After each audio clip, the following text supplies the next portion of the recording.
सलाम अलैकुम, नमस्कार, शब्बा खैर। हम हर वक्त आपके पास आते रहते हैं, मुद्दे वही ज़मीनी मुद्दे जो आपसे जुड़े हुए हैं। आज हम जहां पे आए हुए हैं ये ज़मीनी मुद्दों को लेके ही बात करने के लिए। तो मैं शुरू करने से पहले राहत इंदौरी साहब को थोड़ा याद करना चाह रहा हूं। ये जो आज साहिब मसनद में हैं, किराएदार हैं।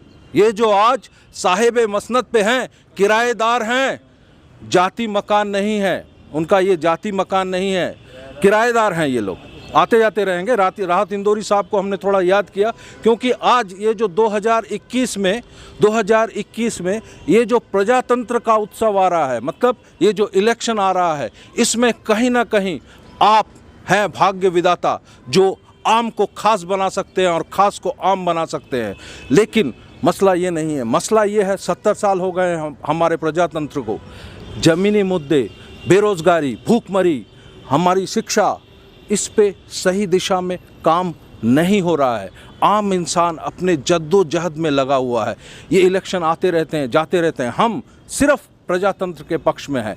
इसी सिलसिले में आज जहां हम आए हुए हैं, ये एक संगठन जो है उलमा-ए-इस्लाम पश्चिम बंगाल में, इनके तहत हम आज जितने भी उलमा हैं कलकत्ता के नामी गिरामी, उनसे थोड़ा बात करेंगे, रूबरू करेंगे, आपसे परिचय कराएंगे। वो क्या सोच रहे हैं इन ज़मीनी मुद्दों के बारे में, क्या ये उनकी सोच आप तक हम पहुंचाएंगे। तो शुरू करते हैं। पहले मैं आलिमी साहब से शुरू करूंगा। सर, बहुत बहुत शुक्रिया, आपने अपना वक्त दिया तहे दिल से।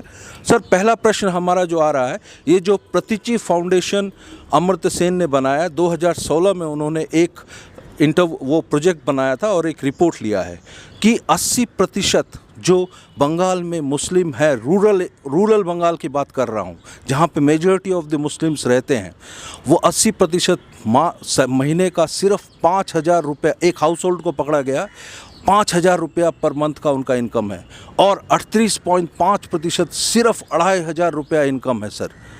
और secondly 20% of the minority community उसमें स्कूल ड्रॉप आउट्स हैं 2020 में खड़े होके। कहीं ना कहीं प्रश्न खड़े हो रहे हैं। ये जो बार बार राजनीतिक दल लोग बोल रहे हैं माइनॉरिटी अपीसमेंट की बात, क्या नज़रिया है आपका सर? देखिए, सबसे पहले तो आपके चैनल के माध्यम से हम तमाम देखने वालों के लिए अपनी इस तंजीम की तरफ से शुभकामनाएं देते हैं।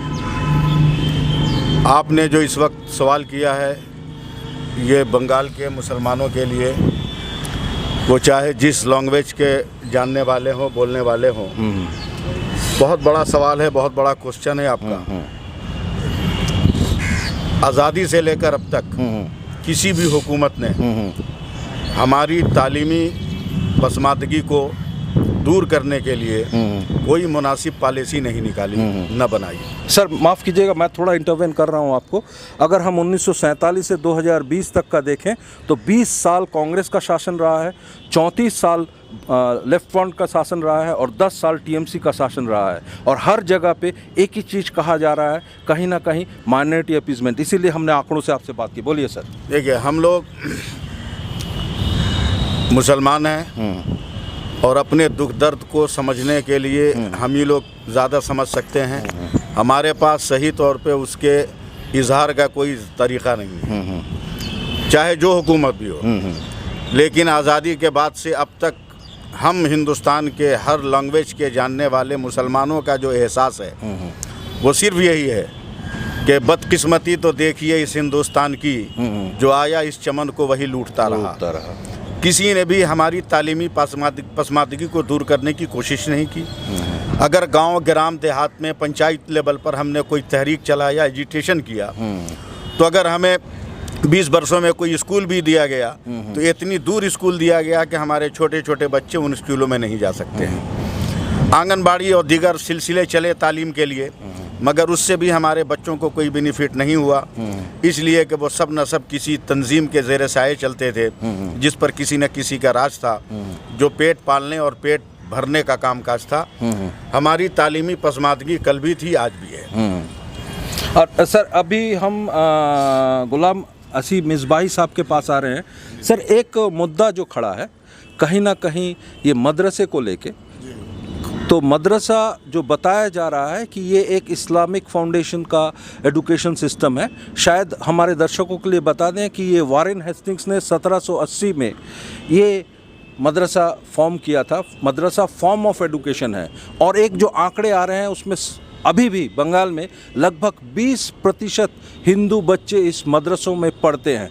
बट सर, एक प्रश्न हम करना चाहेंगे कि 10,000 मदरसे हैं बंगाल में, 618 को वेस्ट बंगाल गवर्नमेंट ने अप्रूव किया है मदरसा एजुकेशन के तहत, लेकिन बाकी लोगों को, बाकी मदरसों को नहीं लिया गया, क्योंकि कहीं ना कहीं ये जो रूरल एरिया में, जो हमारे गांव में जो बच्चे मदरसे में जाते हैं, क्योंकि वहाँ पे ये बेस्ट फॉर्म ऑफ एजुकेशन उनको अवेलेबल है। सब पैसा दे के पढ़ नहीं पाएंगे सर, इतना पैसा नहीं है उनके पास। तो कहीं ना कहीं ये जो मदरसों को लेके सवाल हो रहा है, तो क्या आपके क्या ख्याल आते हैं सर? देखिए, मदरसे को सिर्फ मज़हब के नाम पर बदनाम करना ये किसी भी तौर पे जायज़ नहीं है और दुरुस्त नहीं है। जायज़ का लफ्ज़ नहीं, ये सही नहीं है और ये गैर इंसानियत वाला जुमला है। अगर हिंदुस्तान की हिस्ट्री पर आप निगाह डालिएगा तो पंजाब से लेकर बंगाल तक बड़े बड़े नॉवेल निगार, बड़े बड़े अफसाना निगार, ड्रामा निगार, बिल्कुल बड़े बड़े शायर, ये सब मदरसे के प्रोडक्ट। बिल्कुल, 1 से 10 पहले मदरसे से ही आए हुए। हाँ, ये सब मदरसे के आए हुए हैं। बिल्कुल। रघुपति सहाय हाँ। मदरसे से आए हुए हैं। राम प्रसाद बिस्मिल ये भी मदरसे से आए हुए हैं। तो किसी ज़बान को, किसी लैंग्वेज को, किसी तालीम को किसी मज़हब से जोड़ देना ये कहीं भी दुरुस्त नहीं है। बिल्कुल। इस वक्त मौजूदा दौर में अगर आप बिहार का सर्वे करेंगे तो आप जितना बोल रहे हैं उससे कहीं ज़्यादा 40 से 45% हिंदू लड़के लड़कियाँ उस्तानिया सर, हम आपको बंगाल का आंकड़ा बोल रहे थे, हम बिहार का नहीं बोल रहे थे। उस्तानिया फ़ौकानिया मौलवी का एग्ज़ाम दे रहे हैं हमारे गैर मुस्लिम भाई बहन। वही हाल बंगाल में भी है कि जब उनको हाई स्कूल से या कॉलेज से या किसी भी तरह ये जो सब्जेक्ट पढ़ाए जाते हैं इनसे अगर उनको बेनिफिट नहीं मिलता सर्विस में या किसी भी चीज़ में, तो वो हाई मदरसे का सहारा ले रहे हैं। उसमें भी हमारे गैर मुस्लिम हैं। तो एक मदरसे का नाम उसमें हाई लगा दिया गया और उससे एक रास्ता खुल गया कि गैर मुस्लिम पढ़ेंगे। दरवाज़ा आज भी खुला हुआ है। हमें धर्म की बुनियाद पे तकसीम न किया जाए। हमारा धर्म अपनी जगह है, हम अपने धर्म को कभी छोड़ नहीं सकते। हम मज़हब को सियासत में नहीं जाने देंगे, मगर सियासत की बुनियाद पर हमारे मजहबी तशख़्ख़ुस को ख़त्म करके मदरसों को सामने रखकर मदरसे को आलेकार बनाकर हमें टॉर्चर करने की कोशिश न की जाए। हमारा मदरसा सबके लिए खुला है, इसलिए कि पूरी दुनिया में, सिर्फ भारत की बात नहीं, पूरी दुनिया में मदरसा ही वो एजुकेशन सेंटर है जहाँ सिर्फ तालीम नहीं होती, तहज़ीब, तमद्दुन, वक़ार, किरदार, अमल, शाइस्तगी, शराफत, ख़ानदान की हकीकत, उसकी असलियत, माँ बाप का अदब सब है।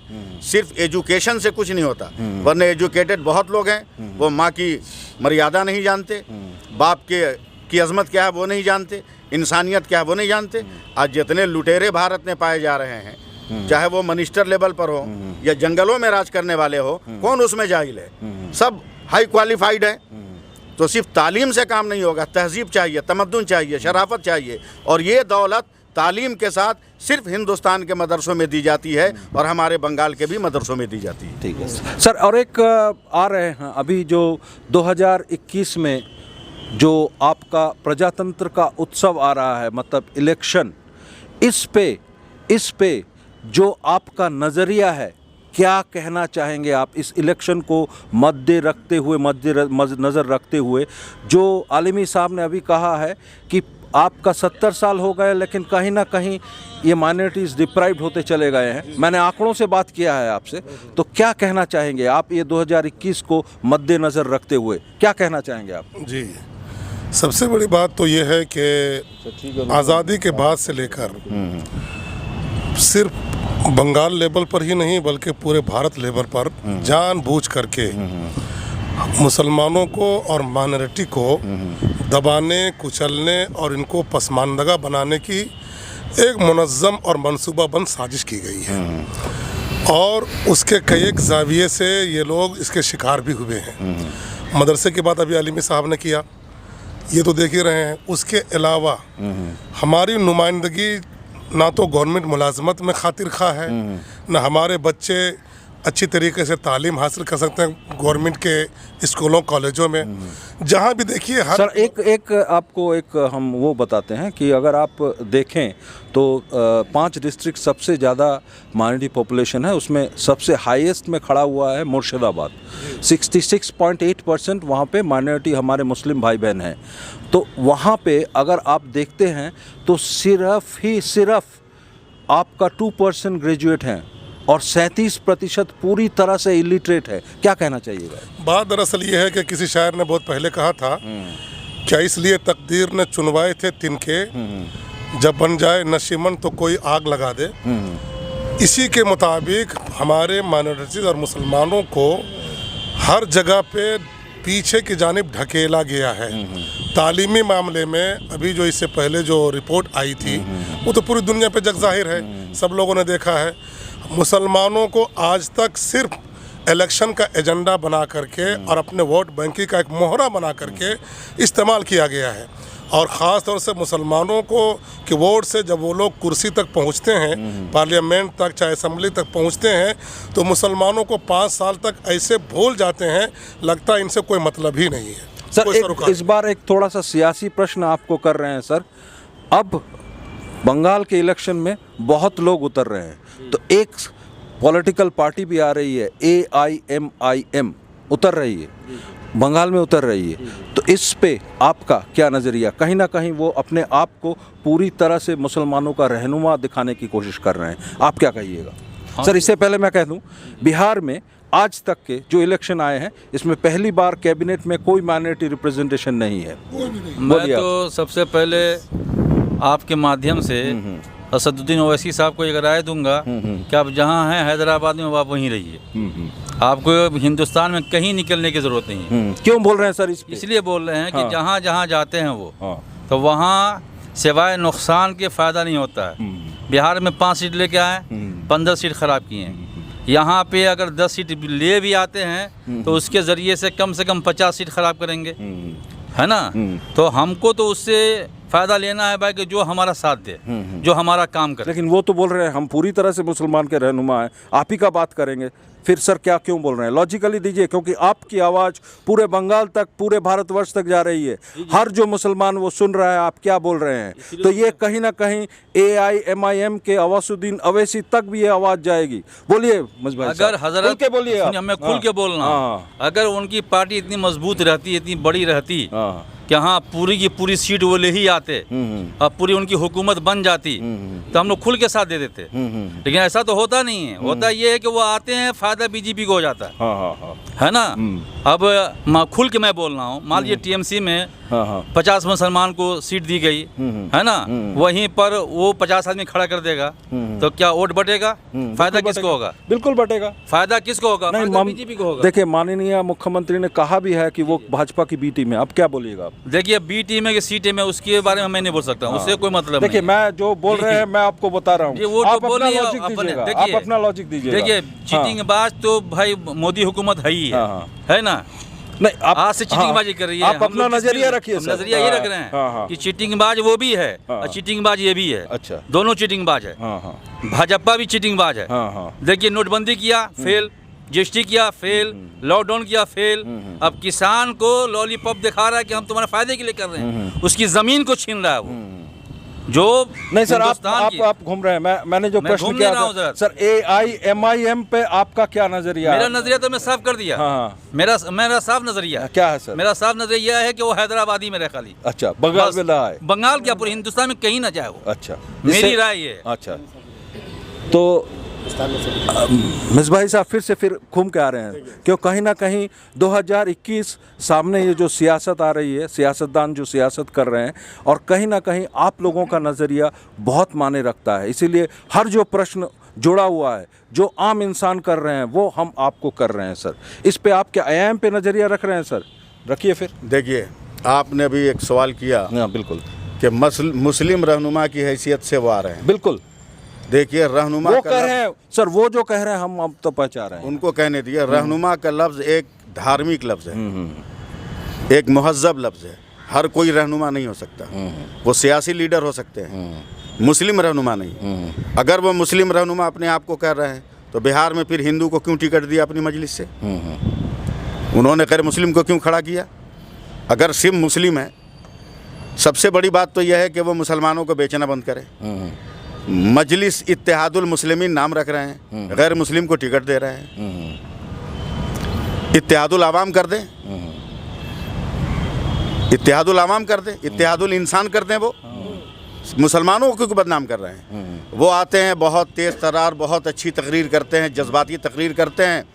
उसे मुसलमानों के अंदर, ख़ासकर ऐसे नई नस्ल के लोगों के अंदर जिनके पास वोटर आईडी भी नहीं है अभी, समझे, ऐसे लोग उत्तेजित हो जाते हैं और उसका रिज़ल्ट इतना ख़राब निकलता है कि उनके हमारे पड़ोस में जो गैर मुस्लिम होते हैं वो मुत्तहिद हो जाते हैं और हम मुत्तहिद नहीं हो पाते हैं। इसलिए उनके आने से सिवाय नुकसान के कोई फ़ायदा नहीं है। और हमारी बंगाल की ये सरज़मीन टैगोर की सरज़मीन है। ये सरज़मीन कल भी पुरम में थी, आज भी पुरम रहेगी। किसी ऐसे आदमी को मुसलमान बंगाल का, चाहे जिस जाति का हो, जिस लैंग्वेज का बोलने वाला हो, किसी ऐसे आदमी को मुसलमान वोट नहीं देगा जो हमारे देश को जलाता हो, हमारे देश के लोगों को भूखे मारता हो, हमारे देश के शिक्षित लोगों को नौकरी न देता हो, हमारे देश के समझदार लोगों की कोई कदर ना हो। ऐसे किसी भी लीडर को बंगाल का मुसलमान कोई वोट देने वाला नहीं है। सर, और एक जो प्रश्न हम कर रहे हैं, आप कौन उत्तर दीजिएगा ये बोलिए। ये जो 2 बिल आए हैं, फार्मर्स एक्ट और एक अमेंडमेंट हुआ है, एसेंशियल कमोडिटीज एक्ट 2005, उसको अमेंडमेंट किया गया है। सर, इस पे आपका नज़रिया मैं जानना चाहता हूँ, क्या नज़रिया है? सर, ये जो 2 बिल आए हैं और एक अमेंडमेंट हुआ है, इस पे आपका क्या नज़रिया है? देखिए, हमारा नज़रिया, बल्कि हमारे मजलिस उलमा इस्लाम मगरबी बंगाल पूरी कमेटी का नज़रिया यही है कि ये बिल जो है बिल्कुल किसानों के ख़िलाफ़ है। क्यों सर?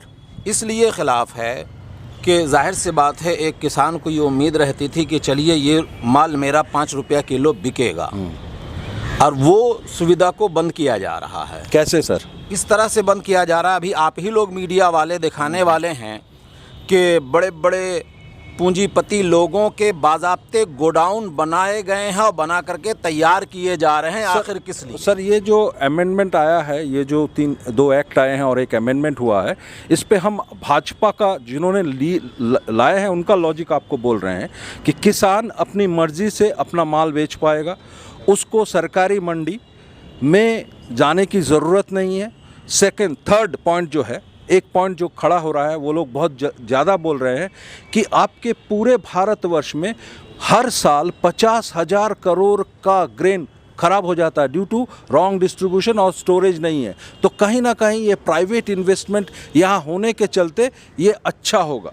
और सेकंड, थर्ड, स्टेट गवर्नमेंट कोई टैक्स नहीं ले पाएगी, मुआवजा नहीं ले पाएगी। फोर्थ, आप किसान इंटर स्टेट और intra state and inter state, राज्य के अंदर और राज्य के बाहर दोनों जगह माल बेच पाएंगे। अब अपना लॉजिक बोलिए। 2 लॉजिक मैं पेश करूंगा। हाँ, बोलिए। पहला तो ये है कि देखिए, जैसे कि अभी हमारे यहाँ बंगाल में कौन है, गोयनका है ना, कभी 600 रुपये बिल आ जाता है और डायरेक्ट 2000 भी आ जा रहा है। सुविधा अच्छी है, लेकिन हम आवाज़ भी बुलंद नहीं कर सकते, समझे। और वो जब चाहें बढ़ा दें, जब चाहें जितना अपना वसूल कर लें, हमारे पास आवाज़ उठाने के लिए कुछ नहीं है। हम कितना दौड़ेंगे? बात समझ में आ रही है? तो उसी तरह से दिखाने के लिए क्या कहते हैं कि आप किसानों को तो दिखा रहे हैं, जैसे एक लॉजिक है। अभी प्याज का भाव ज़्यादा बढ़ा था, तो उसमें क्या कहते हैं कि महाजन लोगों की एक लॉजिक क्या थी कि अगर 10 क्विंटल प्याज है, 8 क्विंटल को सड़ा डालो, 10 चूंकि माल जाएगा तो स्पोर्ट, ये क्या कहते हैं सर, आप एसेंशियल कमोडिटी एक्ट की तरफ घूम रहे हैं। मैं आपको पूरा, हाँ बोलिए सर। एक मिनट, हाँ बोलिए। आप कमोडिटी के ना, मतलब ये भी एक नजरिया है। हम क्यों खिलाफ कर रहे हैं कि 10 किलो प्याज में से 8 किलो को जला, सर, आपका लॉजिक खड़ा नहीं हो रहा। आप सुन ले पहले मेरी बात, तो आप सुने। हाँ, बोलिए सर।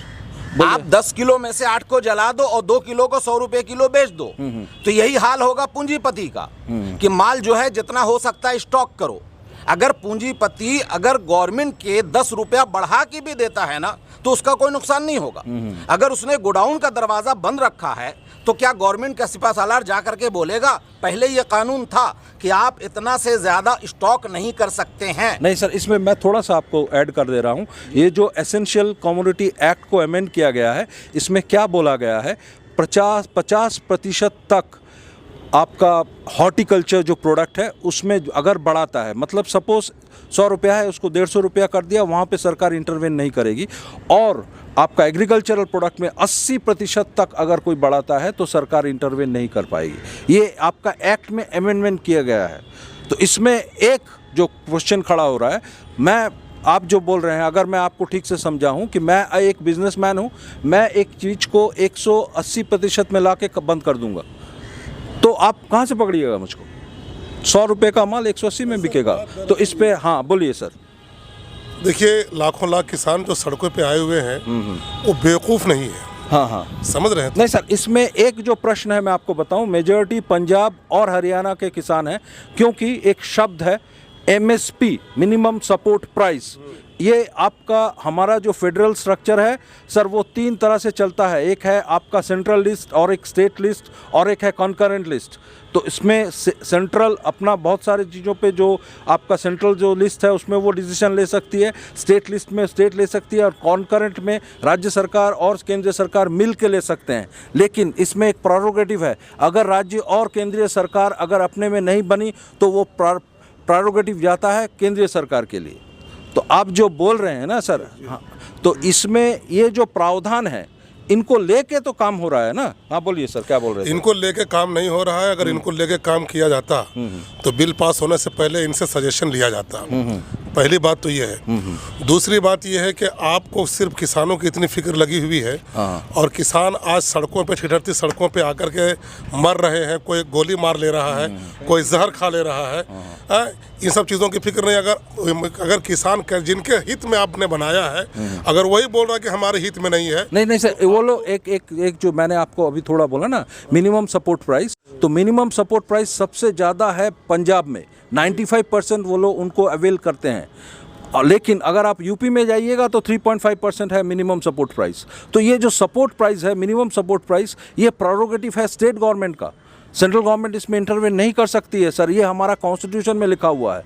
ये जो आंदोलन हो रहा है ये सिर्फ एक पर्टिकुलरली 2 स्टेट के किसानों का, मैं उनसे असहमत नहीं हूँ, मैं आपका उनका नज़रिया रख रहा हूँ। जिन्होंने ये जो बिल पेश किया है, मैं उनका नज़रिया रख रहा हूँ। अब आप अपना नज़रिया बोलिए। मैं आपकी इस बात से सहमत नहीं हूँ। मेरी बात सही है सर, ये सिर्फ दो मैं आपको बता रहा हूँ, उन्होंने जो अपना रखा है के किसान है इसमें। हाँ। मैं इस बात से सहमत नहीं हूँ। हिंदुस्तान का हर किसान है, जो जहाँ है वहीं इस आंदोलन में शामिल है। हाँ बिल्कुल, बिहार का बिहार में है। नहीं मैं सर, वो लोग जो बोल रहे हैं मैं आप तक पहुंचा रहा हूं।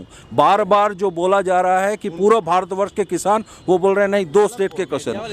वो हाँ, हर आदमी का अपना अपना नेचर होता है। बिल्कुल बिल्कुल। हमारे प्रधानमंत्री हम कुछ बोल नहीं सकते, लेकिन बचपन से उन्होंने सिर्फ एक ही काम सीखा है, वो है बेचना। लेना और देना सीखा नहीं है। तो अपने नेचर के मुताबिक वो काम कर रहे हैं, कुछ भी बेच सकते हैं। ये शीतकालीन सत्र क्यों नहीं पार्लियामेंट का बुलाकर इस कानून को ख़त्म किया जाता है? इसलिए कि वो जान रहे हैं कि अपोजिशन वाले इतना आंदोलन करेंगे कि हम कानून को रद्द करना ही होगा। वो कह रहे हैं कि शीतकालीन सत्र होगा तो कोरोना फैल जाएगा। मैं कहता हूं कि भारत में जितनी सेफ्टी पार्लियामेंट के अंदर है और कहीं है क्या? किसी हॉस्पिटल, नर्सिंग होम में भी उतनी सेफ्टी नहीं है। वहाँ कोरोना फैलने का डर है। और अमित शाह के रोड शो कर रहे हैं, वहाँ कोरोना नहीं फैल रहा है। बिहार का इलेक्शन हो रहा है, कोरोना नहीं फैल रहा है। बिल्कुल, शिलान्यास हो रहा है, कोरोना नहीं फैल रहा है। ये क्या कोरोना कोई स्पेशल बीमारी है क्या? ये पार्लियामेंट में जाएगी, मदरसों में जाएगी, स्कूल और कॉलेज में जाएगी? किसान आंदोलन कर रहे हैं, वो फांसी से मर रहे हैं, जहर खा के मर रहे हैं इतने दिनों से। क्या कोई कोरोना से मरा उसमें? कोई नहीं। तो ये सिर्फ भारत की जनता को बेवकूफ़ बनाने का एक हथकंडा है कि उसमें हरियाणा और पंजाब के लोग हैं। नहीं, हिंदुस्तान का हर किसान और किसान से जुड़ा हुआ हर भारत का इंसान वो जान रहा है कि किसान अगर अनाज नहीं पैदा करेगा, नहीं उगाएगा, तो हम खाएंगे कहाँ से? पैदावार में कमी होगी तो हमारे जेब पे उसका वज़न बढ़ेगा। हमारे, आपने पहले ही कहा है कि हम कितने पसमानदा हैं, बहुचेटे मुसलमान कितने हम बेरोज़गार हैं। जो लोग भी आ रहा है, कोई रोज़गार की बात कर रहा है? सर इसी मुद्दे पे तो हम बात कर रहे थे। शुरुआत तो हमने इससे की है। मिनिस्टर आए और कहा कि हम 37 लाख को रोज़गार देंगे, तो वो तो चुन चुन के देंगे। वो चुन चुन के देंगे। अगर रोज़गार ही उनको देना है तो ज़रा मस्जिदों के इमाम से रब्ता कायम करें। मस्जिद के इमाम उनको लिस्ट देंगे कि हमारे यहाँ बेरोज़गार कितना है। वो पंचायत के लोगों से और अपने असेंबली के लोगों से पूछेंगे तो अपने भाई बिरादरी का नाम देंगे। गरीब पब्लिक के अंदर आके पूछिए कि गरीब क्या है। अगर एक दिन स्ट्राइक हो जाए तो 3 दिन चूल्हा नहीं जलता है। एक दिन अगर हड़ताल हो जाए तो बच्चे रात भर भूखे सो जाते हैं। इस पर किसी का ध्यान, इसलिए कि उनके यहाँ हर फैसिलिटी है, वो एसी रूम में बैठने वाले हैं, अरबों अरबों रुपया की आमदनी है, उनके यहाँ क्या कुछ नहीं, कुछ नहीं। इसलिए सबसे पहले किसानों का आंदोलन उसको एक्सेप्ट किया जाए, उनके खिलाफ जो कानून है उसको ख़त्म किया जाए और भारत की जनता को वोट बैंक न समझा जाए। इनको रोज़गार दीजिए, ये बरसरे रोज़गार होंगे तो ज़रूर आपको सपोर्ट करेंगे। बिल्कुल सर, धन्यवाद। तो हम आप जो ये बात कर रहे थे, ये ज़मीनी मुद्दे हैं। मुद्दे इतने हैं कि एक दिन में ख़त्म होना संभव ही नहीं है, बहुत सारे मुद्दे हैं। तो इन मुद्दों पे हम आते रहेंगे, आपके साथ बात करते रहेंगे, लेकिन क्या है, एक दिन में इतने मुद्दों को कवर करना संभव नहीं है। तो हम आप तक पहुंचा रहे थे क्या सोच रहे हैं मौलाना उलमा इस्लाम के तहत ये जो बनाए हैं, बहुत सारे इनके मेंबर हैं, ये सोच आप तक पहुंचा रहे हैं। मैं नंददुलाल भट्टाचार्य, मेरे साथ मेरे सहकर्मी जावेद हुसैन, कलकत्ता।